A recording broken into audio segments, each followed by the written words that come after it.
Father, we thank you for this hour as we are about to learn. We pray that, Lord, your perfect will come to pass and we will fulfill our mandate before you. Help us now by your Spirit in understanding and wisdom and knowledge, that we may work and act on what you teach us tonight. Father, we thank you that you're good, you remain sovereign eternally, in Jesus' mighty and powerful name. And everybody said, amen. So share the video, let somebody know. This is going to be somewhat of a prophetic teaching. And the reason why it's going to be like that is also because you have to understand that the nature of the new man is being prophetic. What do I mean by being prophetic? Those who are in the New Testament are supposed to be led by the Spirit. The patriarchs of old led the believers by instructing them on what God wanted them to do. There was no Bible yet. So they depended on somebody telling them the word of God. And not only that, but leading them by the Spirit of God. So God will anoint somebody that will be a pillar of light for the rest to follow. We can look at Moses, we can look at the Isaiahs, we can look at the Ezekiels, we can look at, the list goes on. But in the New Testament, God has upgraded the believer. Not that he makes his servants obsolete. That is actually not true. Because even the ministers of God are upgraded also in the New Testament. So the believer is upgraded, and the shepherds or the minister of God is also upgraded. But now the difference is in the New Testament, we have the indwelling of the Holy Spirit for all people. When Joel prophesied, he said, in the last days I will pour my Spirit upon all flesh. Meaning there was a point that it was not on all flesh. So the difference is now, all believers in Christ that are genuine believers will be filled by the Holy Spirit. Now, being filled with the Holy Spirit does not mean you don't need a pastor. Because there are still things you don't know. There are still graces you don't possess that somebody else possesses, that God anointed them for the specific purpose of leading you. But now, being filled with the Holy Spirit means to be led by Him. Jesus said, I will not leave you comfortless. I will leave you what? A comforter. I will send the Holy Spirit for you. It is good for me to go. You don't get it now. But when I go, I will send the Holy Spirit to you. He will lead you in all truth. Meaning, there is somebody now that has to be communicating with you. And if you are not prophetically sensitive, you are definitely going to miss the leading of the Spirit. So the New Testament believer is not only, or he or she does not only have the scriptures, but he and she also have what? The Spirit of God. And the Spirit of God is the author of the scriptures. We all know the Bible says that what? The scriptures were written by the inspiration of the Holy Spirit. So nobody knows scripture more than the Holy Spirit because he's actually the author.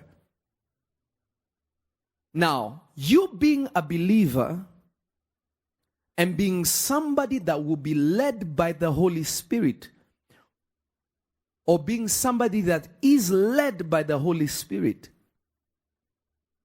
if you are not spiritually sensitive and you don't know how to manage your divine nature, which is your born-again nature, your human nature, you can miss the Holy Spirit. When we read in the Gospels, you see the Holy Spirit descending upon the Lord Jesus. And the Lord Jesus is led into the wilderness by the Spirit of God. Notice the scriptures didn't tell him go to the wilderness. What sent him to the wilderness? The Spirit of God.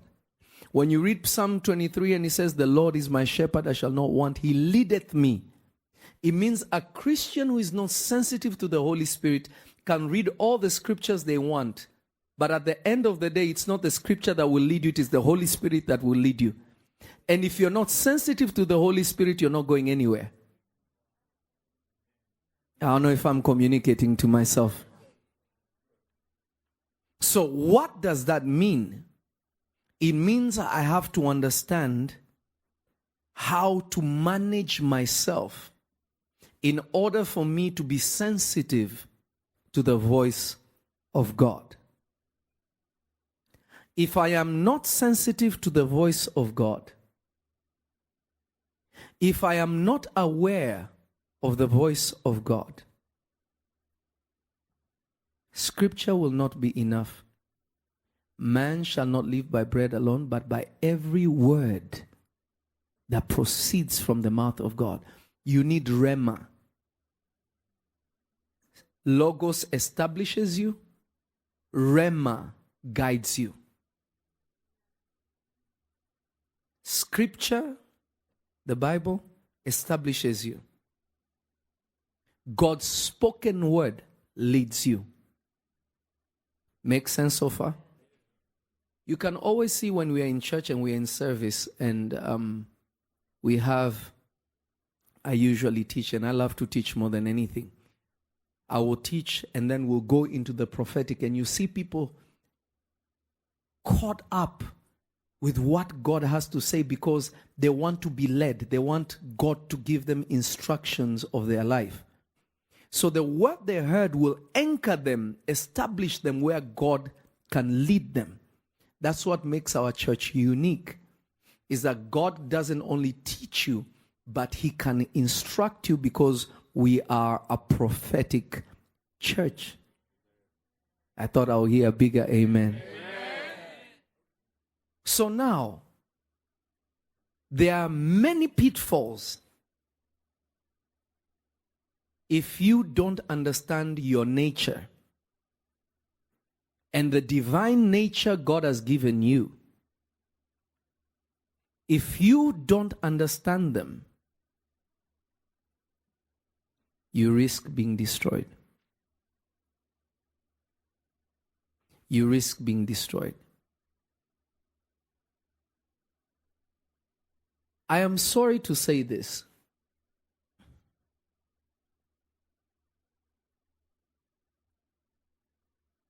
You will notice that there are many mental issues, or if I should say mental health issues, in prophetic circles. Many delusions. But they are prayerful people. They are dedicated people. Why is it? Why is it that they find themselves in a place where they'll say, God said this, and then nothing happens? Maybe God said that, nothing happens. God seems to only know about people, but not about your own life. What you should do, but He tells you everything about everybody else. That's not God, because God comes to enrich your life first, in your soul, in your spirit, and externally, so that when people look at you, they can see the results of God's voice in your life primarily. Is this making sense? Now, because of the nature of divine communication is,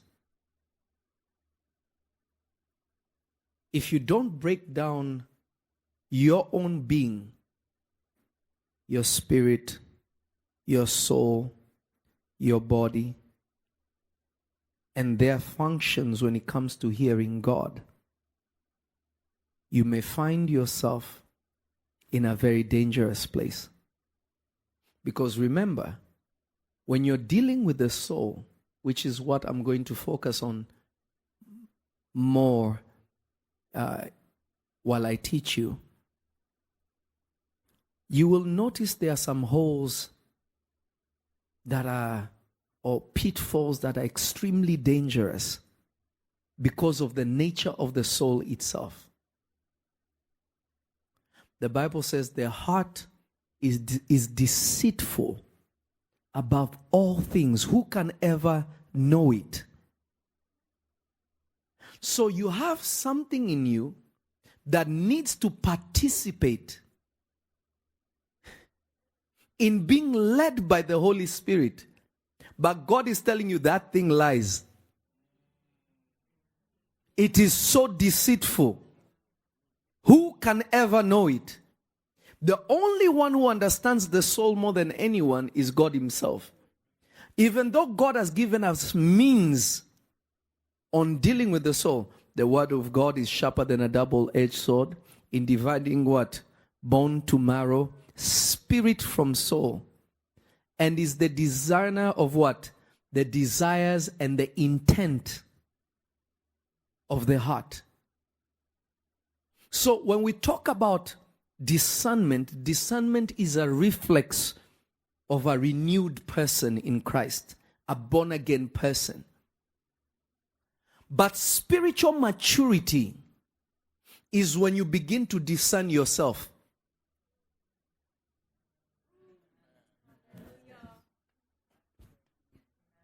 You are not spiritually mature until you can begin to discern yourself.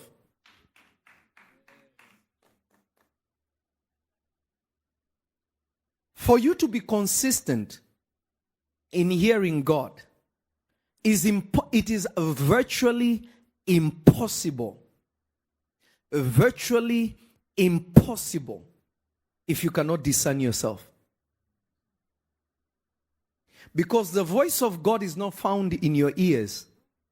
It's found deep in your spirit. And before you get to your spirit, you have to go through the body. You have to get to the soul.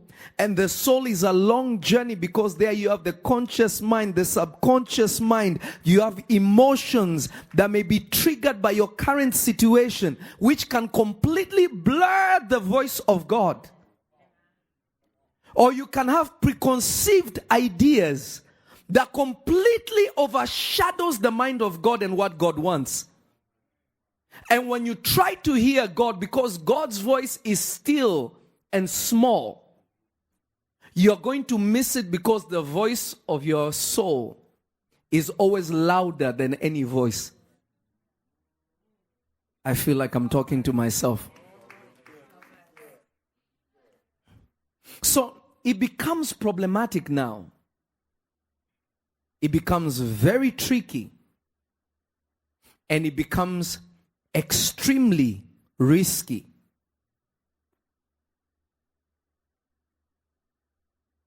It becomes extremely risky. Because now hearing God is not just I feel. You realize that it's not there. It is much deeper than that.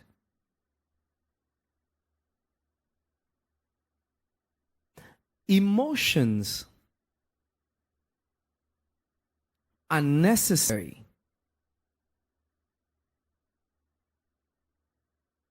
in your spiritual walk.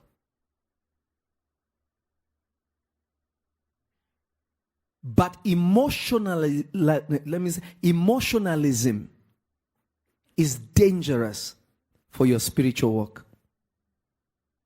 I'll say that again. Emotions are necessary for your spiritual walk. But emotionalism is extremely dangerous for your spiritual walk.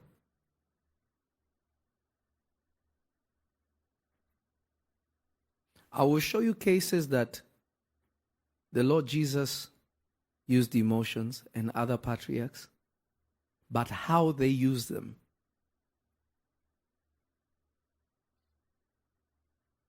Because emotions are a tool. I want you to type it somewhere or tell somebody, emotions are tools.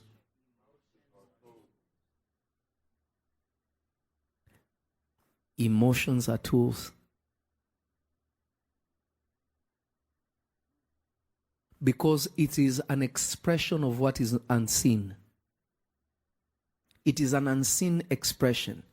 You see, we have the five senses. Sense of smell, sense of touch, sense of hearing, sense of taste. You all know that. When we talk about the sixth sense, we are now entering what is cannot be touched, cannot be felt, cannot be heard. It's no longer in this dimension.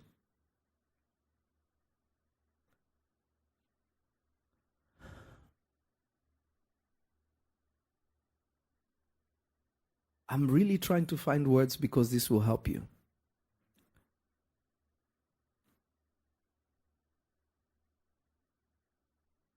When you meet somebody that you like, I'm not saying even on a relationship basis, there are people you see and there is an emotional reaction. And you can't even understand why it happened. You can't explain. There are just some people you meet, you emotionally connect with. You don't know them, but you meet them, you feel like you have known them for 50 years. And there are people you meet and your spirit hates them immediately.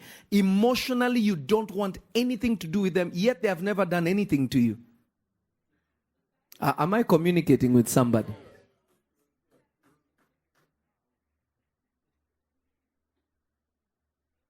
So it means that when I am meeting somebody physically, I am also meeting them in the soul realm.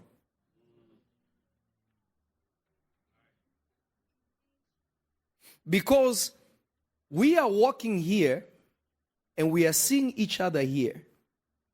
But there is a whole other event happening here that if you don't have spiritual eyes, you can't see it. There is a whole different interaction going on here at the same time.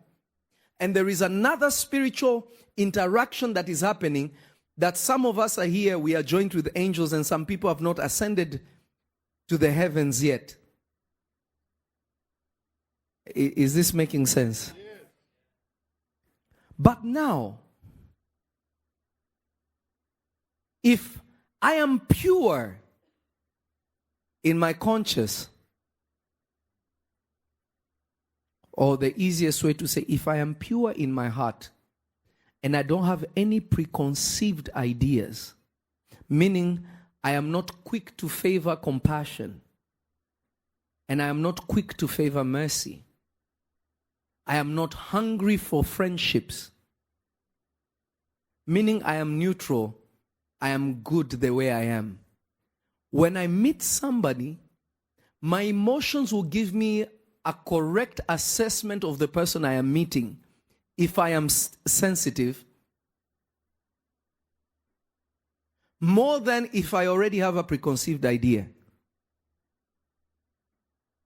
Some people are materialistic. If they meet you, they look at, oh, look at that watch. Amen, he's rich. Amen. What? Notice, my soul can't judge because I have judged based on what I am seeing. I don't know if I'm making sense to you. I am helping you to tear off and here we are not even praying yet. We are making a journey of discovery.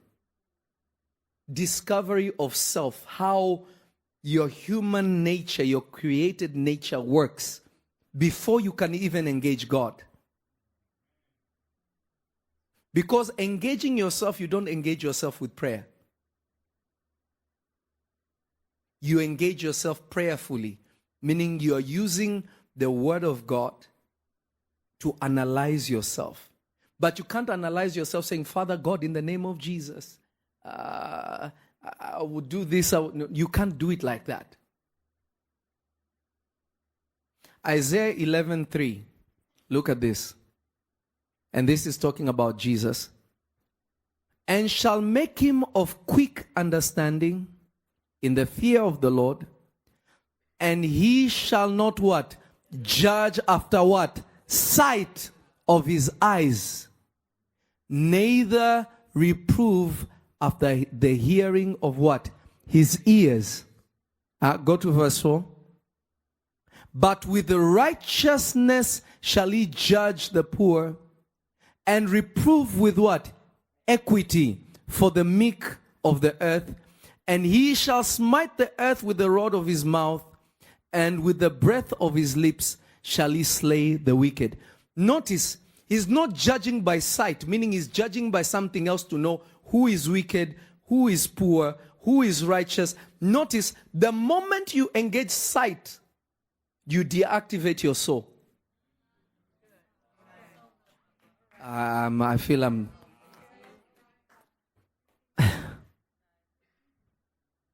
I want you to type it.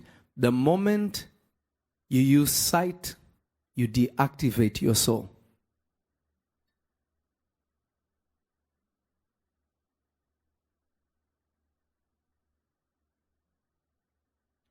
Because you have to remember, your thoughts process, it's still a part of your soul. The mind is still the part of the soul that processes, right? You think, you hear something, you analyze it, you think about it, you reason through it, you measure it. Notice that is not a spiritual process. That is a conscious process. But emotions can interrupt your thinking.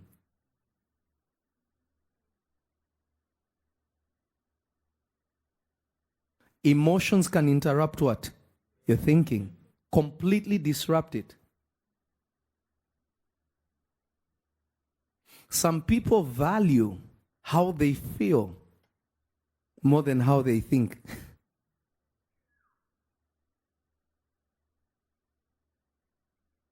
I just feel this way. Why? Think. But I just feel like I should think. Notice there is a conflict between emotions and thinking. Now the problem is both of them can be defiled. Where you can think the wrong thoughts and engage the wrong emotions.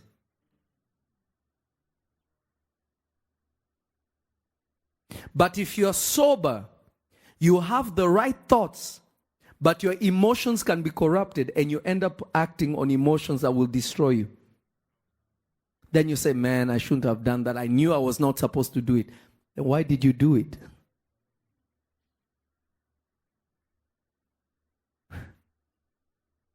Am I communicating with somebody?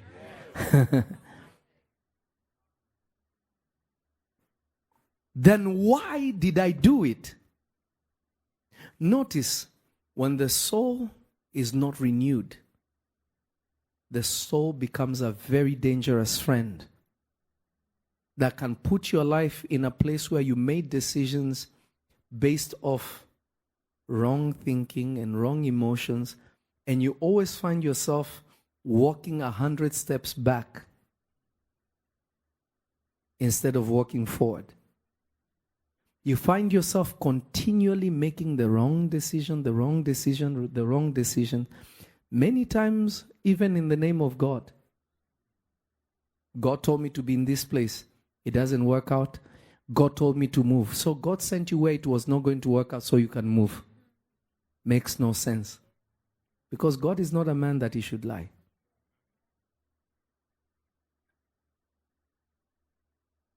Am I communicating with somebody?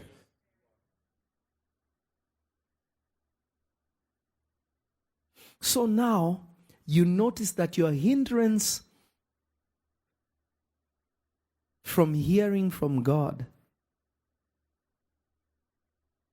is not your prayer life, is not more anointing, is not more presence.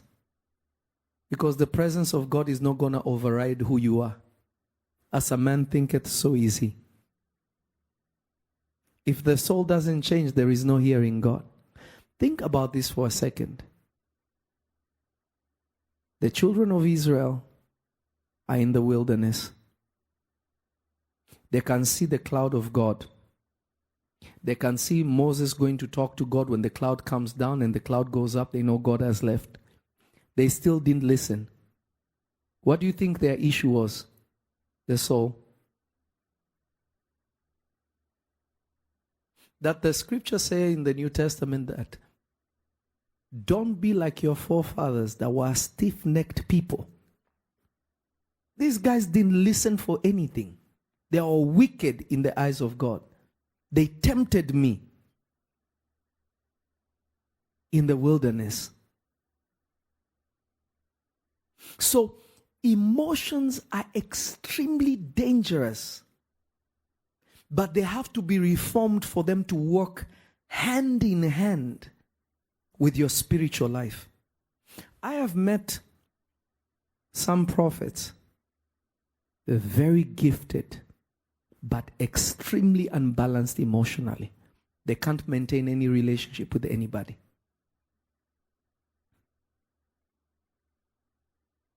I know a couple of them. That everyone that deals with them prayerfully, and then they run away from them because one day they will just wake up and say you did something that you never did, or something happened. You are shocked, like, wait, what? I have seen it. I've seen a few prophets and prophetesses that are like that. That many of them, it takes years to come and realize, now I gotta get my mind together. Just go on TikTok, go on YouTube, go on Instagram and see everybody prophesying now. Everybody, God said to me, God said that to me, God showed me, God said this. But you analyze their personal life, you're like, okay. It's giving unstable. And I'm just being honest.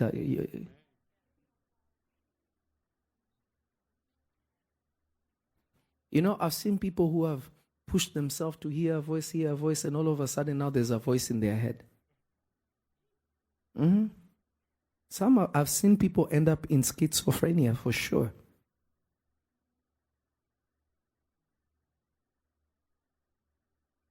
Because the problem with the soul is it can convince itself.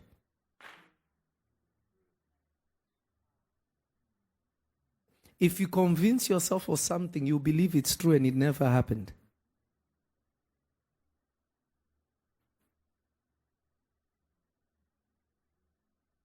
That is why what I fear the most is people say, God said, God said, God said, God said.